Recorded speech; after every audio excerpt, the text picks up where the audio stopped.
Pious deeds, pious deeds, pious deeds, pious deeds. Oh Allah, bless us with pious deeds, with pious deeds. Alhamdulillahi Rabbil Alameen. As-salatu was-salamu ala Sayyidil Mursaleen. Amma ba'd, fa'udhu billahi minash shaitwanir rajim. Bismillahir Rahmanir Rahim. As-salatu was-salamu alayka ya Rasulullah wa ala alika wa ashabika ya Habiballah. As-salatu was-salamu alayka ya Nabi Allah wa ala alika wa ashabika ya Nurullah.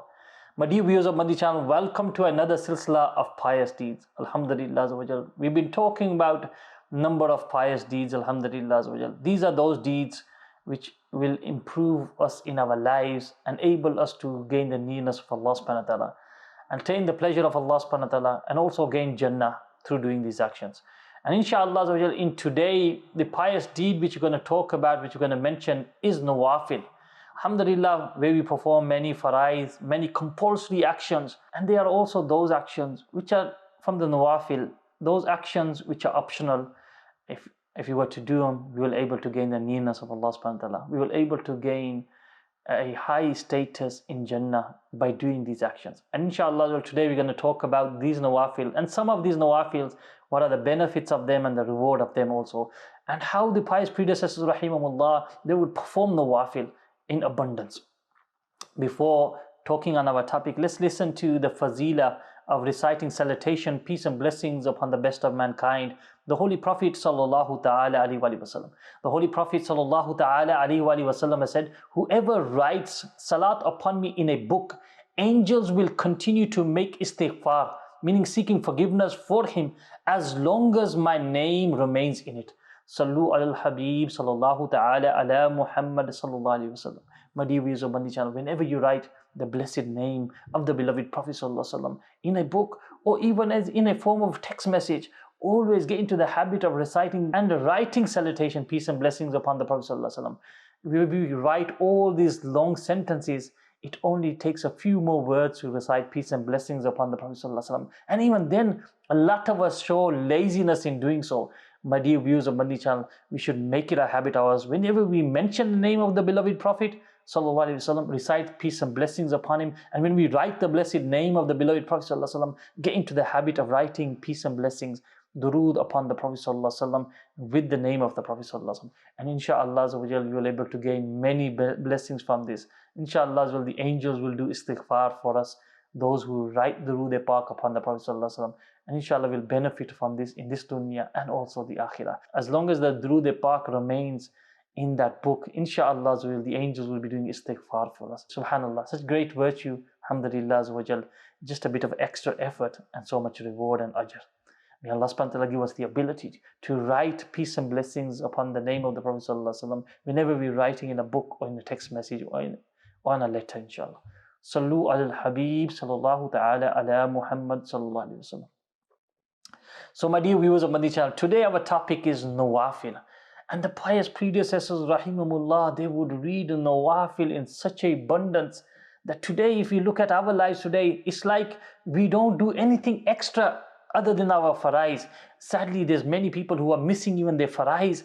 But the pious predecessors, rahimahumullah, they would do Nawafil, they would perform their Nawafil in abundance. Even though that these people of Allah subhanahu wa ta'ala, they would still be living the same lifestyle which we are living. They will be earning for and providing for their children, for their family, yet they will continue to read Nawafil in abundance also. It's mentioned regarding the great Sheikh Sayyidina Junaid Baghdadi, rahmatullah alayhi. He used to have a mirror business, and whenever he would go and open his shop, he would drop down the curtains and he would offer 400 rakat of Nawafil Salah, subhanallah. After a while in his business, he went into the court of Sayyidina Sari Sakti rahmatullah alayhi, who was also a great wali of Allah subhanahu wa ta'ala, amongst the greatest of awliya Allah subhanahu wa ta'ala.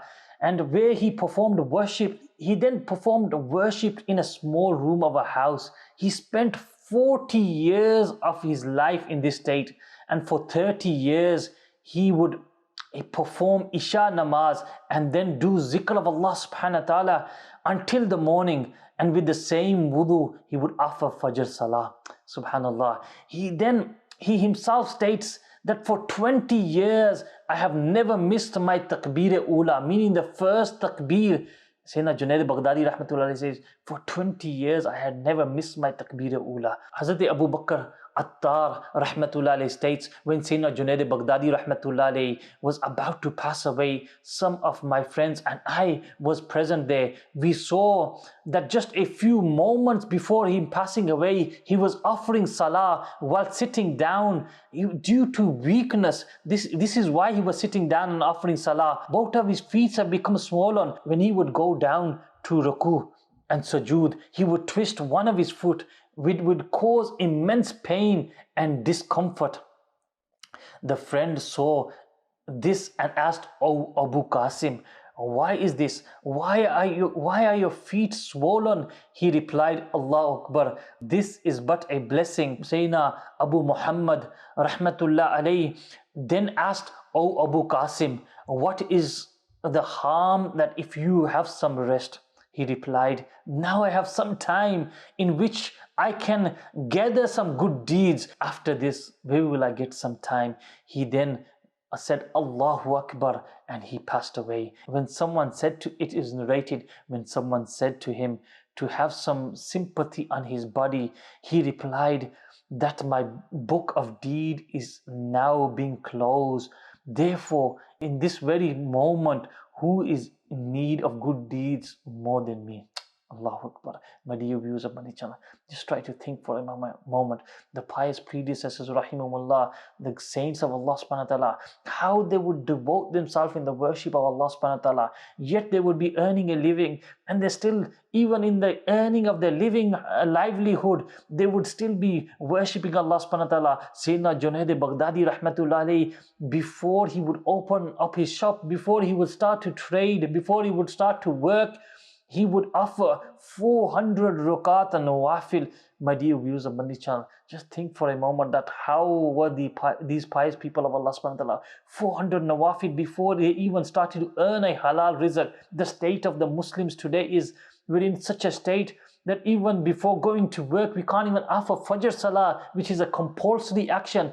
And the pious people of Allah subhanahu wa ta'ala, these pious predecessors, rahimahumullah, they would offer Nawafil before even starting their work. And subhanallah, and when there came a time that these people would start to think that I have earned enough, and they would leave their work, they would leave their businesses, and they would involve themselves in worship. Sayyidina Junaid Baghdadi rahmatullah alayhi, he spent 40 years in a small room worshipping Allah subhanahu wa ta'ala. This is why today we are mentioning these great personalities, that their devotion towards Allah subhanahu wa ta'ala, how they worshipped Allah subhanahu wa ta'ala in this way. And also 30 years he performed namaz-e-isha, and he would do the zikr of Allah subhanahu wa ta'ala till the time of Fajr, and he kept the wuzu from the Salatul Isha till Salatul Fajr for 30 years in this state. My dear viewers of Madani Channel, today, look at our state today. We can't even get up for Fajr, and these people would spend the whole night worshipping Allah subhanahu wa ta'ala. From the time of Isha till the time of Fajr, they would involve themselves in the remembrance of Allah. They would inform themselves in ibadat, in nawafil, in performing optional worship. And then look at how Sayyidina Junaid Baghdadi rahmatullah alayhi, for 20 years he did not miss takbir-e-ula. The first takbir, this is called takbir-e-ula. Sayyidina Junaid Baghdadi rahmatullah, for 20 years he performed takbir-e-ula with jamaat. He never missed it. Subhanallah. My dear viewers of Madani Channel, just see their worship and then look upon our worship. And if we knew that our time of death was to be close, look how we will be doing everything, that we making sure our children had everything, we making sure that everything else was done which we needed to finish off of the matters of the dunya. We won't even be focusing for the akhirah. But look at Sayyidina Junaid Baghdadi rahmatullah alayhi, even at the last moments of leaving the world, even that his foot have become swollen, Sayyidina Junaid Baghdadi, even he had to twist his feet to read the Nawafil, to read Salah, he would continue performing the ibadat of Allah subhanahu wa ta'ala. Just try to think, my dear viewers of Madani Channel, how this great wali of Allah, Sayyidina Junaid Baghdadi rahmatullah alayhi, was. When Sayyidina Junaid Baghdadi rahmatullah alayhi was asked to have some sympathy over his body at the last moment, what did he reply? He says He replied that my book of deeds is about to close. Therefore, in this very moment, who is in need of more good deeds than me? Just imagine, my dear viewers of Madani Channel, the thinking of these pious predecessors, rahimahullah.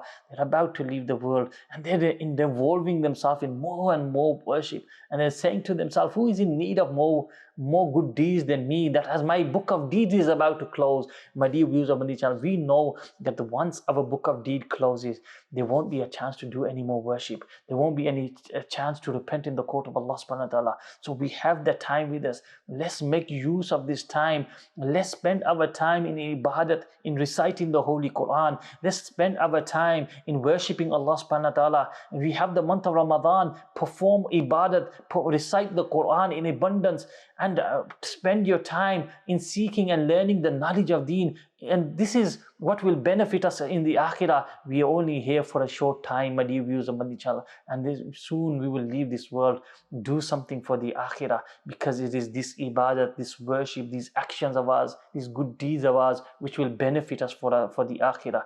This wealth, our property, our cars, our home, all this will be left behind. So do as much for this dunya as for how long you're going to live here, and do that much for the akhirah, for how long you're going to be living there. And we all know that the akhirah is for eternal. It will never finish. So we should be doing good deeds in abundance, so that we can able to attain the pleasure of these good deeds in the akhirah. And my dear viewers of Madani Channel, how the pious predecessors, rahimahullah, they would not even waste their time when doing good deeds. They would spend every moment of their time involving in ibadat. And we should also try to follow their footsteps. And my dear viewers, this nawafil, performing nawafil, this gains us closer to Allah subhanahu wa ta'ala. This is how the pious predecessors, rahimahullah, they gain the nearness of Allah subhanahu wa ta'ala through performing nawafil. My dear viewers of Madani Channel, we should try to read Nawafil along with our faraids. Never miss our faraid.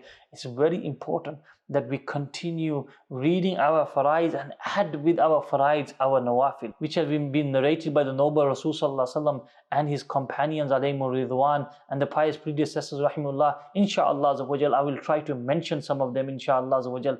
Some of these Nawafil. There's Nawafil like Tahiyatul Wudu, Tahiyatul Masjid, Nawafil of Ishraq, Nawafil of Jash, Nawafil of Tahajjud. These are some of the Nawafils which we can be performing. Alhamdulillah, our beloved Prophet ﷺ performed some of these Nawafil. The Sahaba Ikram, the awliya would perform some of these Nawafil, and many more other Nawafils one can perform. It is mentioned regarding Tahiyatul Wudu. What is Tahiyatul Wudu? The noble Rasul sallallahu ta'ala alayhi wa sallam has stated, whoever performs wudu and performs wudu well and then after 2 rakat with inner self and outer self concentration, Jannah will become a wajib for him. It is mustahab to after 2 rakat salah, after performing wudu, before the body parts are dry.